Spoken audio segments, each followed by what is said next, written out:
On the R26, it says samskara birth superimposition. And you said this samskara is not a personal, and it's the field of awareness. It's everybody's samskara. Yes. Previously, at least, I used to think, okay, it is my samskaras that I need to overcome. Now it feels overwhelming to hear that it's not just mine, but so much. Yes. So it's the only way I can not get boggled down is to just be that witness. That's the only way, yes. Only and the witness has to now turn in and hold on to the Atma Vasana. That should be only number one goal. No Loka Vasana, no Deha Vasana, no Shastra Vasana. This cannot be revealed to you earlier at level 1. You will be so overwhelmed you'll run away. Right? This gets revealed only later on in steps. That it's beginningless. The ignorance is beginningless. If it's anadi,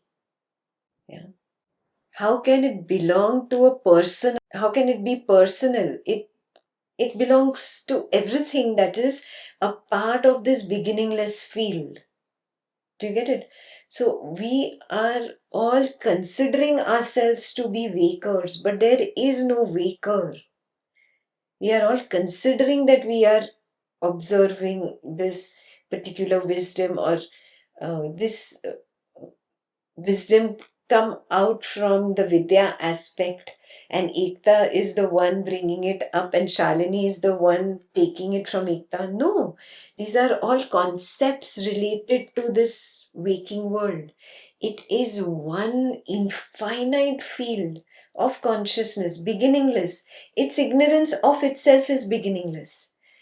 Because its ignorance is beginningless, it throws out beginningless and endless arisings. And one of those arisings is Ekta, one of those arisings is Shalini. The only difference is here the witness has grasped onto the Atma Vasana and has stimulated the Vidya aspect. There the Vidya aspect has not been stimulated yet. That is why this seems to be the giver of the wisdom and that seems to be the receiver of the wisdom. Oh, no. There is no person here, there is no person there. This breaking down of the personality, this is painful and this cannot be tolerated at the beginner level. Now, moving ahead, you must stop thinking of this body-mind person called Shalini, as a solid form that has identity. No, it's only an arising. Arising comes and it goes. Suddenly it's not there. Continuously recognizing this and holding on to the Atma Vasana. That is very important. Yeah.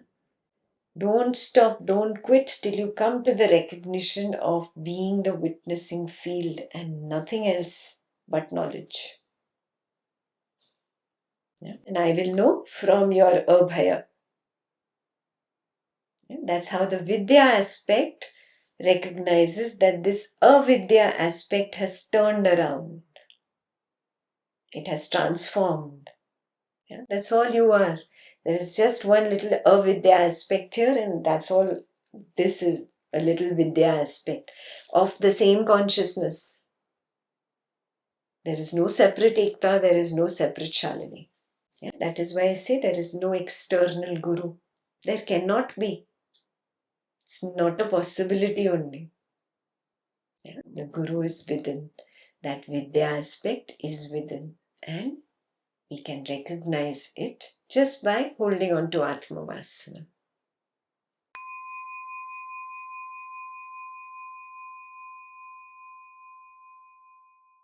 It is said to be beginningless. Is it because the exact real start point is not found? Correct. Is that it? Yeah, it cannot be found. There is no beginning point, and you know it in your own experience. You do not know the birth of this body, which you call as I, which you label as I. This is your direct seeing. It's when this arising itself, which I have addressed as I all the time, If this is beginningless, then everything that belongs to it, is born of it, is experienced by it, is done by it, all is beginningless. You see it so clearly. Oh, it's all beginningless. It's all beginningless. I only have this illusion that my birthday is on this date. No, it's only an illusion. I only have a photograph of a baby in the crib, in the hospital, or on the hospital bed. No, this is an illusion. Reality is what I see. This is only an arising. The photograph is only an arising. The date told to me by my mother is only an arising. Appears and disappears. There is no beginning point of the I. So it's beginningless. Not that I cannot find it. If you're saying I cannot find it, means it is there, but I cannot find it. That's what you're saying. I am saying no, it does not exist. It is not. That is why it is called anadi, beginningless. Similarly, it is endless.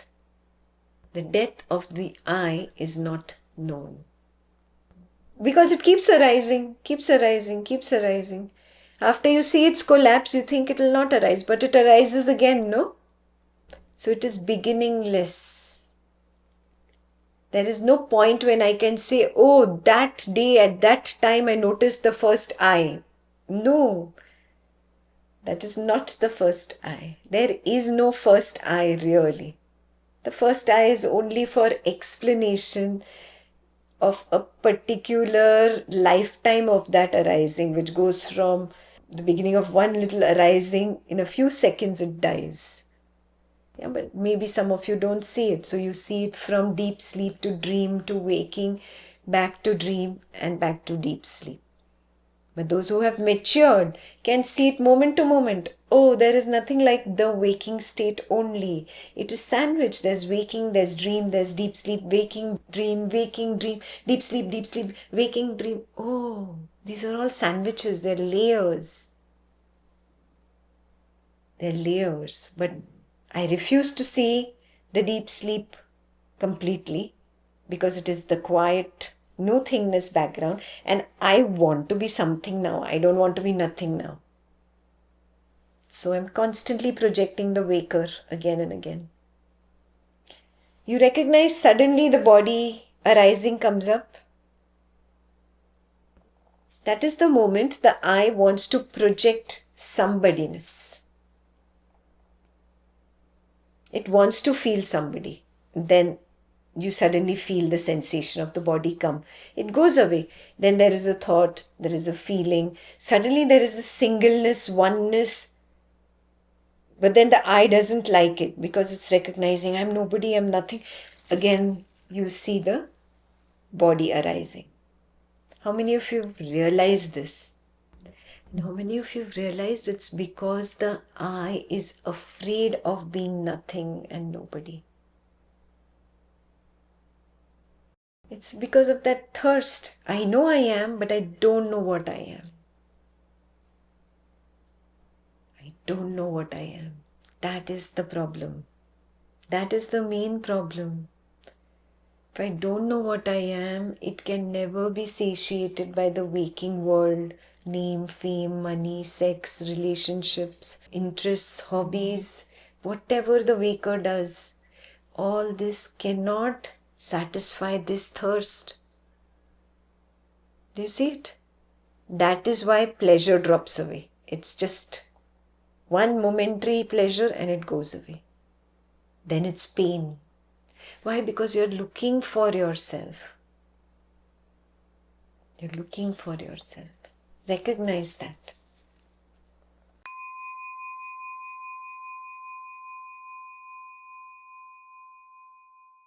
They exist as in it's the impression of consciousness of itself. That's all that a samskara is. The consciousness is confused. Who am I? What am I? Am I this? Am I this? Am I this? Am I a doctor? Am I an engineer? Am I pretty? Am I ugly? Am I tall? Am I short? Am I stout? Am I skinny? All these opposites are impressions, are samskaras. These samskaras are the confusion that the I has about itself. It is not that Yes. it is not existent, it is its own confusion. The moment it goes back home, the confusion resolves. But those past samskaras which have already been sowed, they are going to keep continuing, trying to enamor the I back, trying to enamor it back, trying to enamor it back. And a point will come where the enamoring will drop away, the enchantment will drop away. I will find its home. Then everything is one. Then there is no two. And at the final merger, even the projection of one ends. Even that ends. Then that is Paramatma, pure consciousness, unidentified beingness.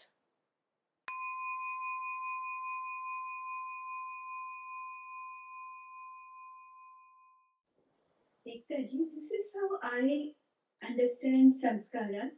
When I assumed to be the person, then I was under the gravitational pull of the illusory dream.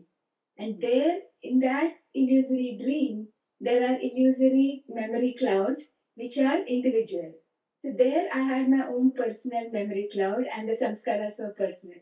Now when I let go of that illusion, now all the different samskaras that I thought belonged to different, now I have access to all the samskaras, like not only human samskaras, animal samskaras, and all kinds of samskaras. So that's why now the pool of samskaras has widened, and it's not a personal. It doesn't widen and become narrow, huh? It doesn't change in size. It always was. It always was. I just assumed it was personal.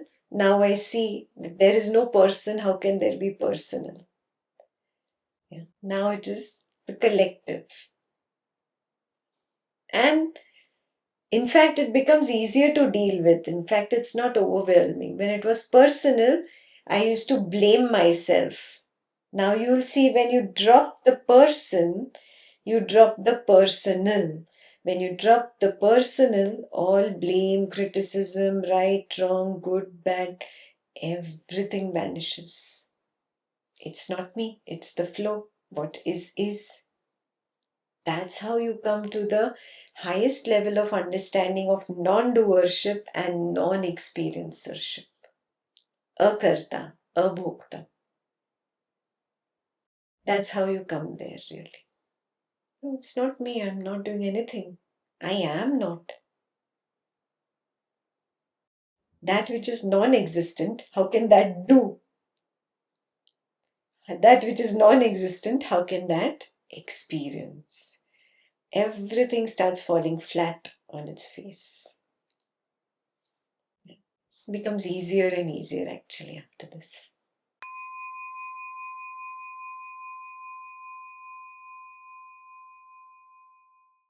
Didi, in order to pick up that collective sankhara, I have to identify first.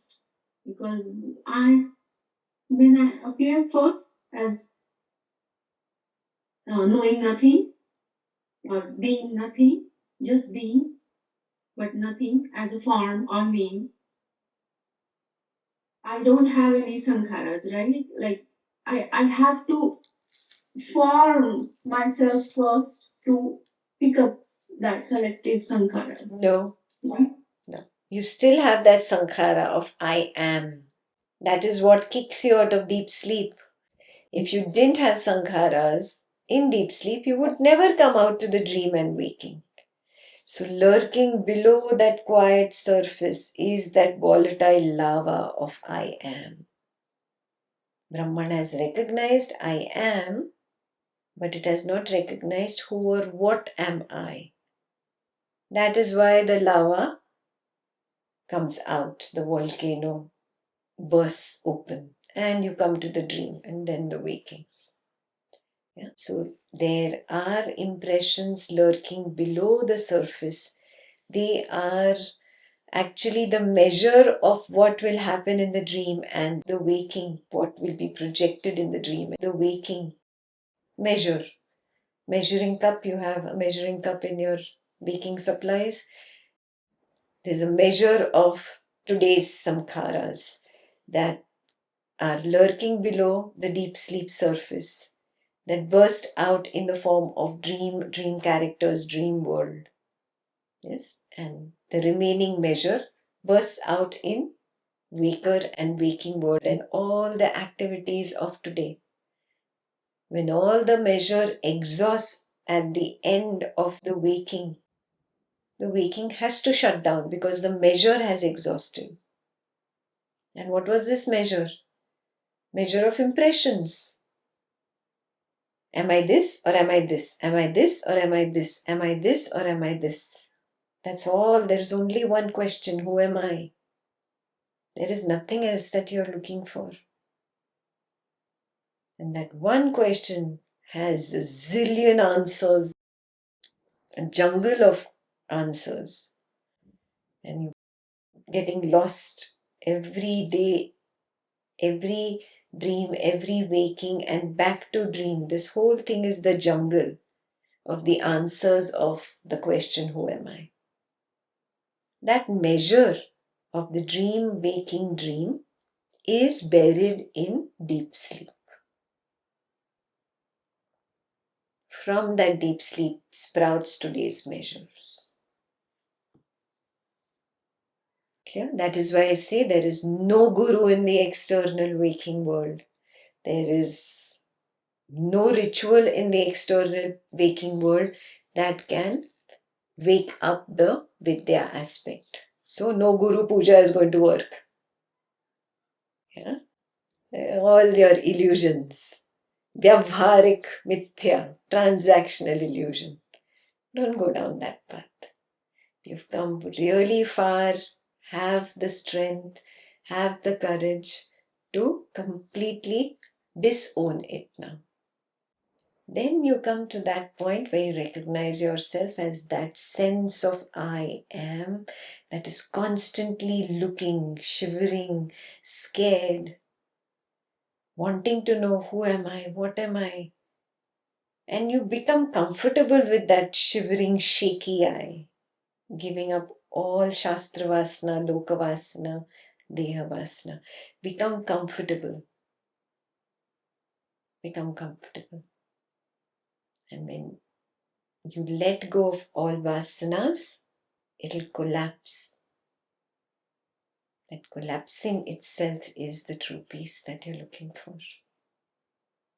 So understand sankharas, understand impressions very clearly. These points are the core of superimposition. Very important to understand. Very clear? Have them separate. The same point, do I see it in waking? Do I see it in dream? Do I see it as deep sleep?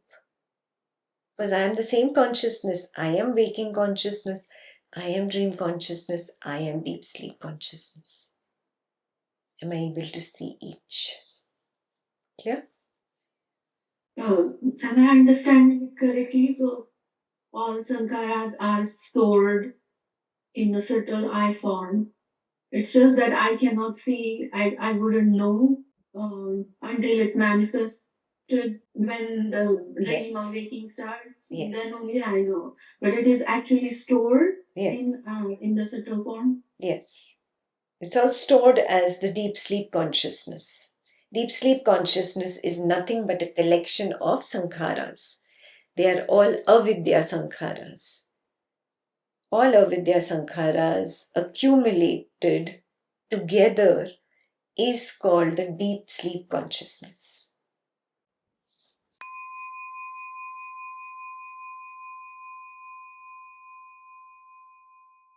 So sankharas are formless, but when they are manifested, I call it form. Yes. Sankharas are also formless or subtle. Everything is formless. Everything is formless. I have labeled name, form, name, form, name, form. Everything is the same Brahman. This is all Brahman. I don't see it as matter anymore. For me, this is not a name called table and a form of this shape and size and color. No, it's not. This is Brahman. This is Brahman. This is Brahman. This is Brahman. You have to change your perspective of what you call form and formless. Brahman is beyond form and beyond formlessness. All is Brahman. Beyond conscious and beyond unconscious. That is Brahman. Seeing everything as Brahman. It's all about changing the way you see. It's changing the perspective. Your problem is you're trying to apply your waking knowledge to Turiya and Turyatita. Turiya and Turyatita beyond. You cannot apply your idea of form and formless limited to the waking state. You cannot apply that idea to Turiya and Turyatita. Turiya and Turyatita beyond form and beyond formlessness. Both. When you see reality, then you see, oh, I was labeling this as form, labeling that as subtle form, labeling that as gross form. All this was from the waker's perspective. Oh, I am Turiya. It's not form, it's not formless. No name, no form. You have to move beyond, move beyond. Name and form is simply a word. Subtle form is a word. There is nothing like subtle form. Gross form is a word, shabda. Shabda in Sanskrit is nothing but sound. It is a sound arising. When I'm saying this table has a gross form, all that is reality is the sound arising. The sound arising that is saying or claiming that this is a table, and then it is claiming that the table is gross. I don't look at it from the waker's point as this is a table which is the nama and it is made of wood or gross, which is the form. I don't look at it from that angle. I see Shabda arising. And that Shabda means the sound of the sentence or these words is not different from me, the awareness, the consciousness. And that awareness, consciousness, that which is conscious of this is not different from the beyond. That which has both consciousness and unconsciousness within its domain. That beyond no thingness, that descriptionlessness encompasses all of the Shabda, encompasses the awareness or consciousness that is not different from the Shabda. I am that descriptionlessness, the Nirguna. It's so evident. It's right in front of you, but you don't want to see it. That is the thing. You enjoy the idea of name and form because it gives you an identity. Even if it gives you just the identity of the one who's knowing it and the knower. That is what is the I. It is a beggar. It is begging for identity. I am saying destroy this begging bowl. Forget all of this. It is just sound, and that sound is nothing but awareness. That awareness is nothing but the nirguna, the descriptionlessness. Then it becomes evident there is no form. There is no subtle form, no gross form, no formlessness. There is no consciousness, there is no non-consciousness, there is no unconsciousness, there is no subconsciousness. Oh, that's why it was called Brahman. The vast Brahman. It's all Brahman.